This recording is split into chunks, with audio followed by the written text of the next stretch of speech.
Yo, what's up guys, it's Talon. So today I'm just going to be reviewing one of my games from my stream. I decided I think this might be a better way for me to teach you guys by actually just reviewing the game rather than showing it live from stream.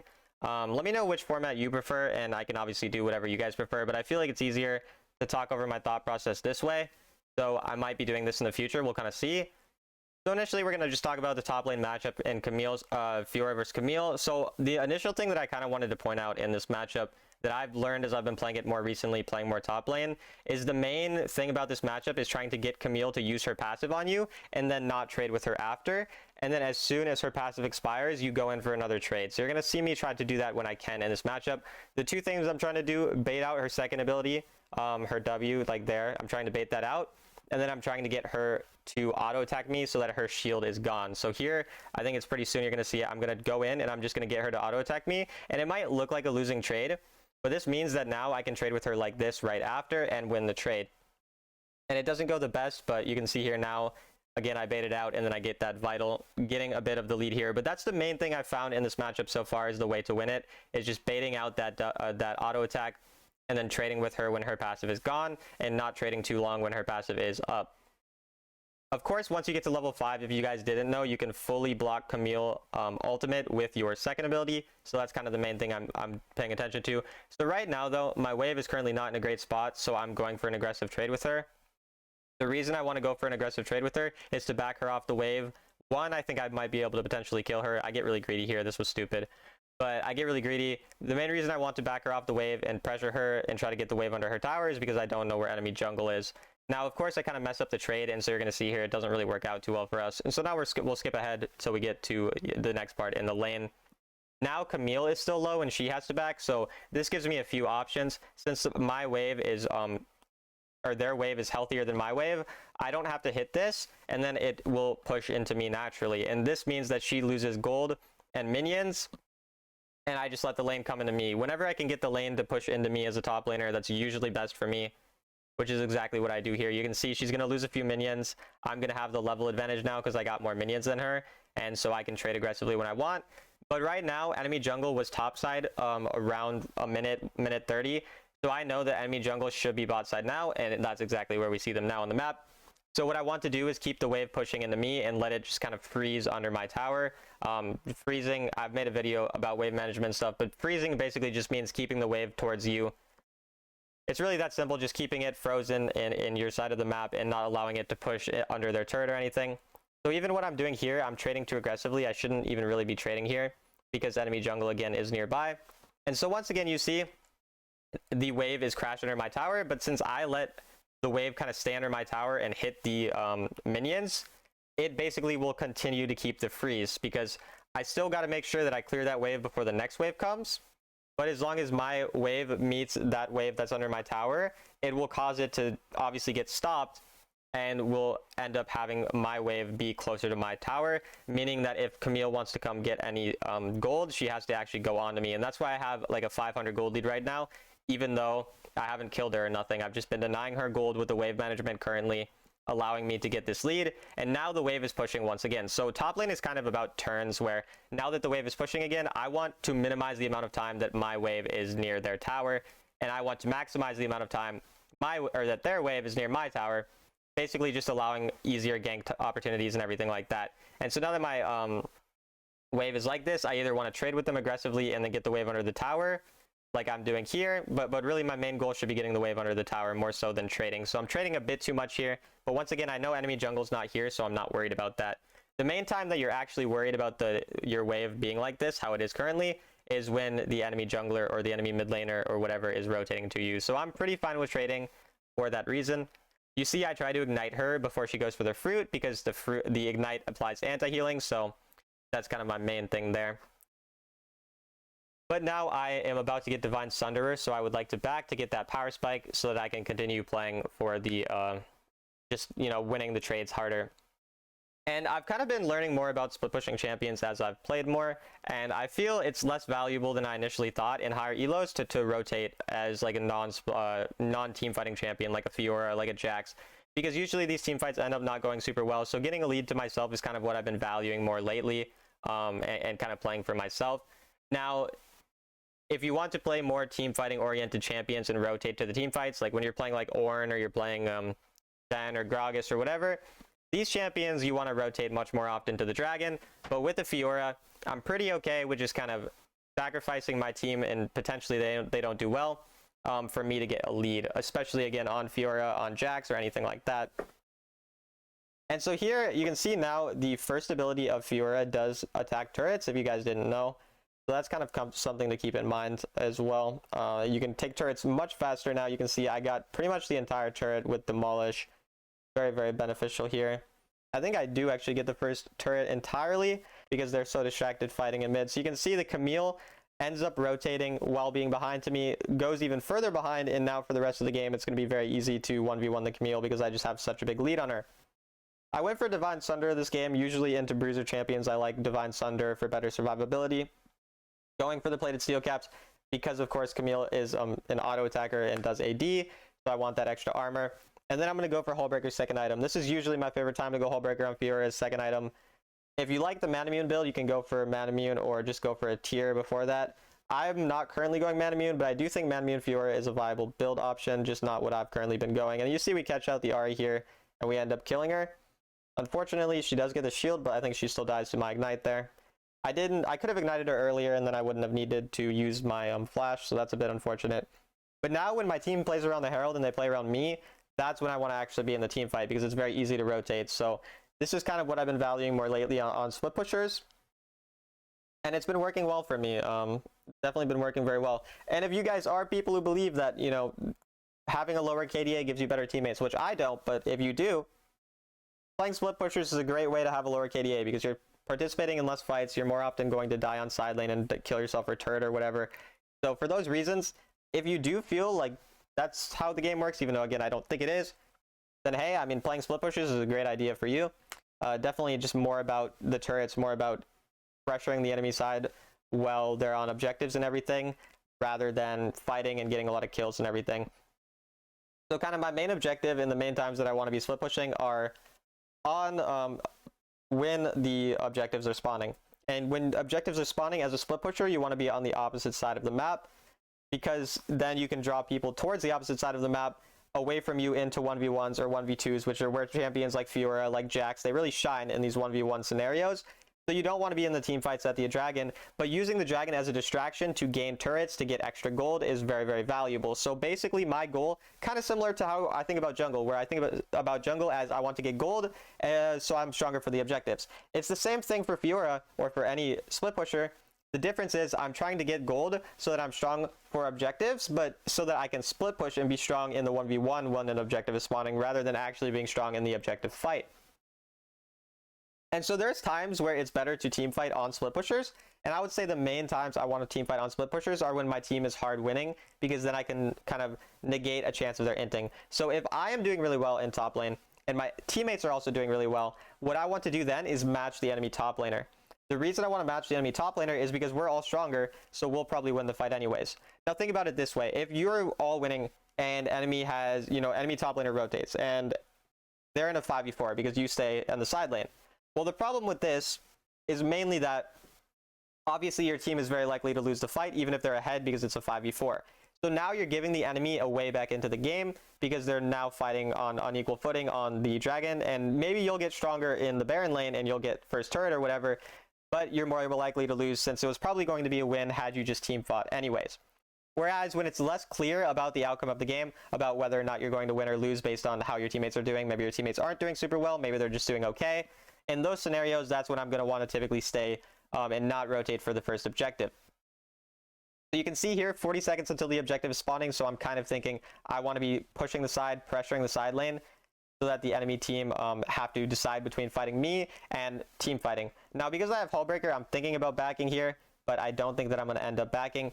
And another thing that you can do is take enemy jungle on side lane as well. It's very beneficial to try to take the enemy jungle, just like you see I do here. And the reason it's so beneficial to take enemy jungle is because not only are you taking it for yourself and getting yourself stronger, but you're also denying it from the enemy jungler. So it's just very valuable overall to do that whenever you don't think like you can get a turret, because it's just not possible in some scenarios or anything. And so here I think I make a mistake. I don't think I should be team fighting like this. One, I'm low mana, so fighting with no mana I think is already a bad call by me. So fighting with no mana and not pressuring the side lane. So I think I should have backed earlier, paying better attention to my mana, getting that hull breaker, and it would be a lot more beneficial. Again, I should go back to bot lane here afterwards, but I don't. I make a lot of mistakes in terms of team fighting too often at certain parts of this game, which I think is not great. And so another interesting thing that I think about with split pushers is buying TP versus buying a combat kind of a, what do we call, enchantment, you know, like buying like Protobelt on Fiora or Stasis on Jax versus buying TP on these champions. And I kind of prefer buying the combat one usually because I feel like most of the time, unless there's a split pusher on the enemy team that I really want to match, I just want to be able to pressure the side lane heavier, win the 1v1s better, and draw people to me rather than bait someone to me and then TP to the team fight. But it's definitely a case-by-case basis. There's some situations where if you feel like it's more likely you're going to want to join a team fight, then you get the TP. But if you feel like the win condition is going to be you on a side lane, it's more likely that you're going to want to go for a combat spell. Now, the other thing is it does make it easier to team fight as well once you get in those team fights by going a Protobelt or a Stasis or something. You're going to see my Pyke here absolutely popping off, a freaking goated Pyke. And we get some nice damage on them, just getting them low enough for Pyke, so very good here. And what I should do right now is go to either top side or bot side, and I should go to top side because enemy, or rather the Baron is spawning on bot side, and I want to be on the opposite side of the objective. Now you see here, I take the enemy jungle, which I think is a perfectly fine call. Again, denying that from them when we have the advantage, rather than pushing because I don't think I'd be able to get the turret through the Camille, so it'd be more beneficial to take enemy jungle instead.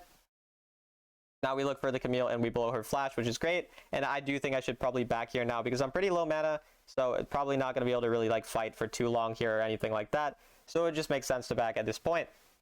I'm going for Blade of the Rune King third. I really like Blade of the Rune King for the sustain on the side lane. The only thing with this build is you run out of mana quicker because you're not going mana immune. So it's kind of a, if you feel like you're running out of mana a lot and you don't manage it well, or you just like having that extra mana, then Manamune going like a tier after you get your Sheen item and then finishing the Manamune after you finish Hullbreaker is a perfectly good build as well.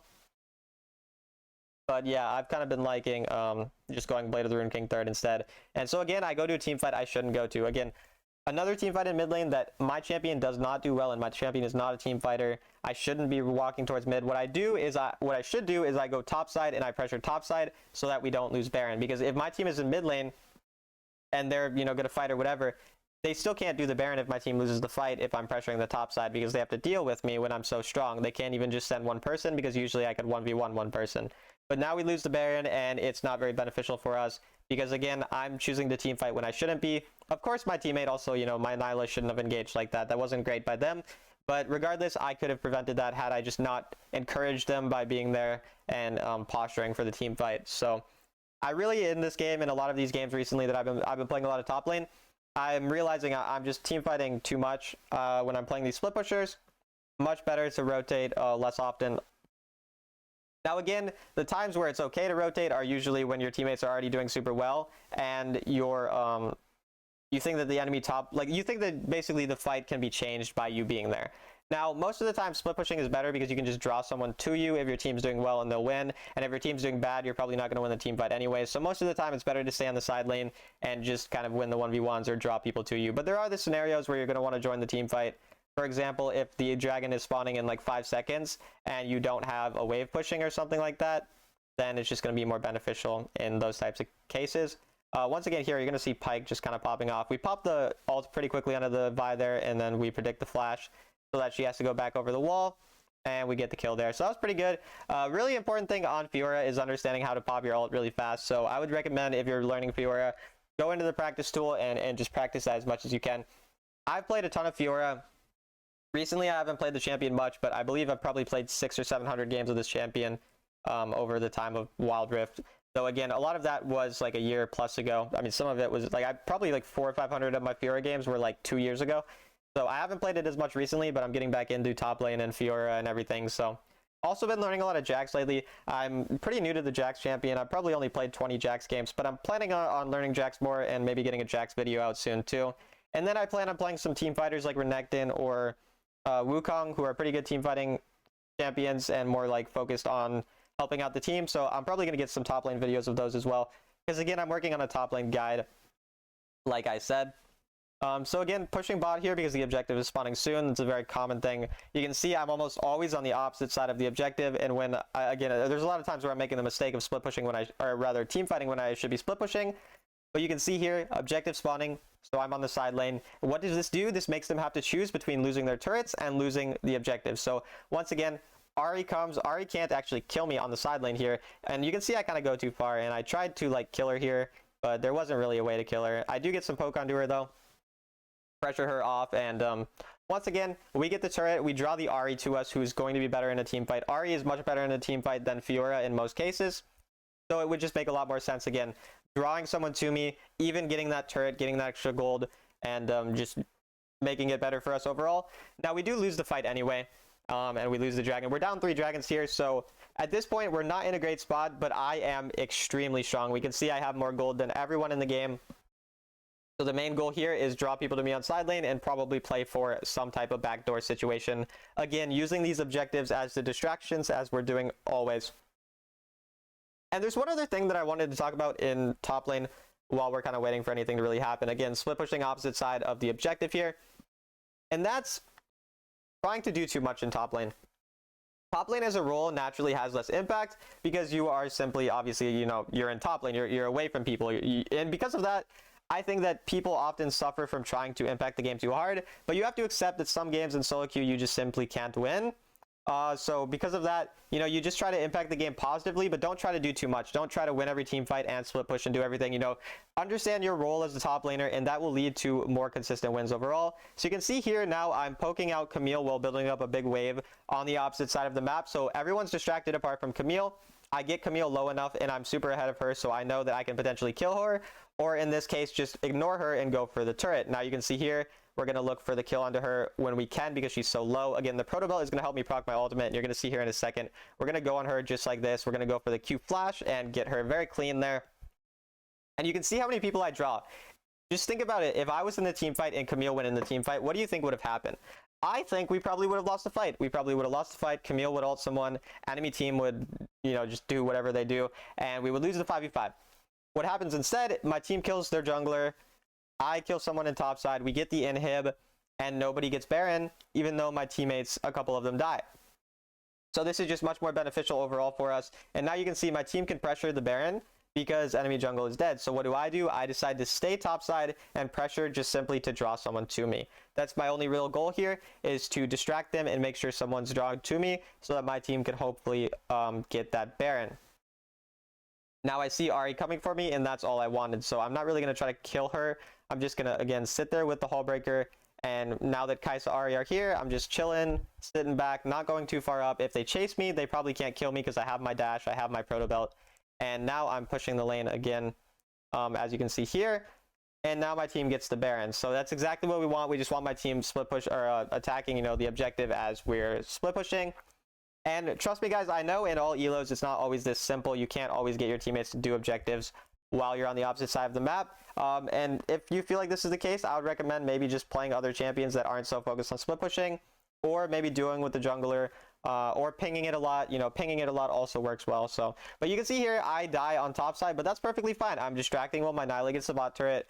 4 people get drawn to me. My team can pressure and go on the Vi here. So again, it's okay to die as a split pusher if you're taking pressure from other parts of the map. If you're drawing people to you and allowing your teammates to do things like what they do here, it's perfectly okay to die in scenarios like this. The Rammus is going to go and get a kill there and hopefully survive. So this is a bit risky, but you can see we took their top inhib, we took their bot inhib, so we're really pressuring the end here now. Even though they want to go for objectives, they're always kind of pressured by those lanes pushing. If they ever ignore that lane for too long, boom, we can backdoor them super easy. So that's kind of the whole thing about split pushing. You're slowly creating this pressure. You're pressuring them on the side lanes, so they're always just having to deal with that extra annoyance of the lane pushing. Again, not trying to do too much. You're not trying to be the hero and 1v9 the game. You're pressuring the side lane, giving your teammate that slight edge of the enemy always having that in the back of their mind that they might have to rotate and pay attention to the lane. And if your team wins one good fight, boom, you can end the game because you already took the inhib, for example. So once again, opposite side of objective. The lane is pushing in bot side, so I go bot side while the Elder Dragon is spawning. And you're going to see here, people are distracted by the Elder Dragons. So what do?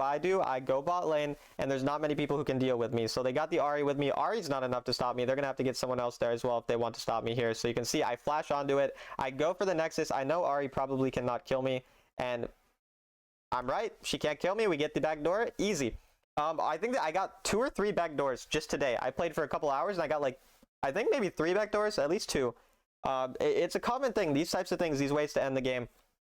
So overall, that's kind of my main things on Fiora. I hope you guys were able to learn something from the video. If there's any like issues with the quality or anything, I'm sorry. I don't have much time to record this video, so I kind of maybe rushed it a bit. But anyways, I hope you guys enjoyed, and I'll see you in the next video.